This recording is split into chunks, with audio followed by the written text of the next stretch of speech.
Hello Internet, welcome to the Sheep Report. My name is John Cannon and I'm here to report the news. So our story for today is Russia, Vladimir Putin. So Vladimir Putin has just shown who he really is, who he has been all along. A ruthless, notorious thug. This is what he has been. He's been trying to claim the illusion of democracy.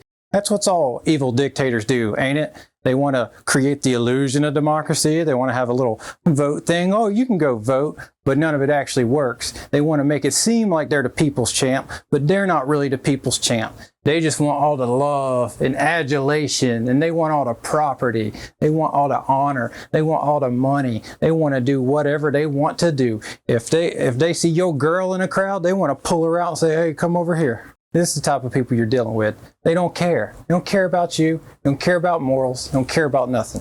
So how do we know this? And Joe Biden called out Vladimir Putin for already having his mind made up on the attack. We have sources saying that he's going to attack regardless, that he doesn't care. He is going to attack. And what happened? This exact thing. And how do we know that? How do we know that he had a plan all along to do this? How do we know?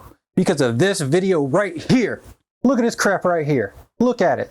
Just look at it. Can you believe it? What are we seeing right here? Okay. They look like the exact same shot, the exact same man, and the exact same suit and tie. But these videos was actually released days apart and meant to be on 2 separate days. And rich people, they don't wear the same tie every day. They don't wear the same suit every day. So it's not like you're going to get them by chance. Oh, I was wearing this tie yesterday and now I'm wearing it today. Oops, what a coincidence. No, that type of stuff don't happen. They have plenty of ties. They have plenty of suits. So what does this mean? This means that he recorded it on the same day. So he is saying in the second video that he has no choice now but to attack. And he's giving his plans to attack. But he recorded that days ago when he recorded the other video trying to act like he's praying for peace. And obviously that didn't happen. Now hundreds of people are starting to die, probably going to be thousands, taking over Ukraine. And he said it's for the denazification. We got to get these Nazis out of Ukraine, right? Am I right? Get these Nazis out. Okay. So first off, let's learn a little bit about Ukraine and their prime minister or president or whatever they call it, right? So this guy, do you know what his job was before? Do you know what his job was before? He was a stand-up comedian. This guy was a comedian, and now the comedian runs the country. Doesn't get any more peaceful than that. There's a peaceful guy wanting peace, and they have separatist-backed settlements, and it's all around the country. They're trying to take over all around. They like the Iron Dome thing you seen months ago with Israel. Well, that's basically going on now in the capital. They're dropping bombs. The Ukrainians already had the bunkers. They had all this stuff from back in the day. They just never thought that they'd have to ever use it again. But boy, were they wrong. So Russia's trying to take this over. And guess what? China is watching very closely. And so is Taiwan, because that's the next thing. China is going to want to capture Taiwan, even though they've never owned it before a day in their life. They still feel entitled to it because the old Chinese government went and set up shop in Taiwan. So now they feel like they're entitled to it also. Oh, fun fact, whenever they're counting scores for the Olympics, like the last one that just came through, they said that they won, and how they came to that conclusion was they put up all the numbers of medals they won, all the numbers of medals Taiwan won as well, and the ones for Hong Kong. So all 3 of those places, they counted them all together and said, oh, look at how much China has, even though China is not in all those places. China is just China. China is not in Taiwan. China is not in Hong Kong. They might think this stuff is theirs, like a bad controlling ex-boyfriend or something, but these places surely are not theirs. And if everything goes good with Vladimir Putin attacking Ukraine, then they'll just invade Taiwan. China will as well. And so we have to diversify where we send troops and make the situation far more complicated.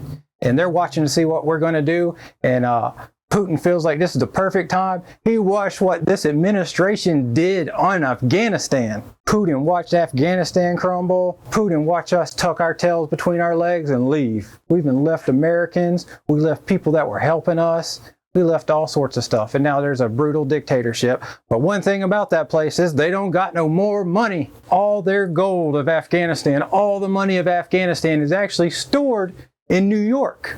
stored in New York, right? And now they have frozen those assets and they cannot get to it.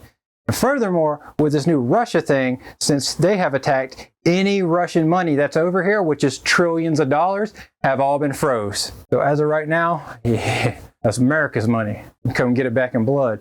But Xi Jinping and Vladimir Putin are the two worst threats to democracy in this century. They are going in the footsteps of Hitler, both of them. One's invading countries, and one has Uyghur slaves in a concentration camp and also harvests them for their organs. This is some Nazi shit. This is some crazy, sacrilegious, super Nazi shit. But this time, we have two super Nazi forces with the most people ever, with the most money ever, and going to do the most untold damage that the world has ever seen. But we're about to see it. Do you not feel it? We're plunging into darkness. As the days go by, it gets darker and darker. We're going down right now and not up. And it's probably going to be a while before we ever ride the curve back up again. Yep, it's that time. But that's what happens. That's the cycle of life. They go from a golden age to a dark age. Then they climb back out and go back to a golden age. And then it goes all back to hell again, back to a dark age. And this cycle repeats over and over and over. And we're on the cusp of the golden age, about to fall off the f***ing cliff. I mean, we're taking a nosedive right off of that thing. So we got to stand up for democracy. The time is now. I don't want you to like and subscribe. I want you to go get out and tell somebody. Tell somebody you ain't standing for this, that America ain't standing for this. Get these freaking communists out of our country. Communism has killed more people than anything else in the modern world. You worried about COVID? Forget COVID. Communism. And it's funny because COVID is a result of communism because of where it came from. So yeah, that's another reason why communism is the worst threat, because it creates stuff like the coronavirus. It creates these horrible things. All right, so that's about it for today. Please let me know how you felt about this video. Are you pissed? Are you angry at Putin? Are you angry at China? And most of all, are you proud of democracy in America? Let me know down in the comments. And as always, thank you for watching, and don't forget to be good on your way to becoming great like these two did. And please like and subscribe before Vladimir Putin himself gets your address for watching this video and comes to your house and tickles you to death. You don't want the death tickle. Thank you and have a great day.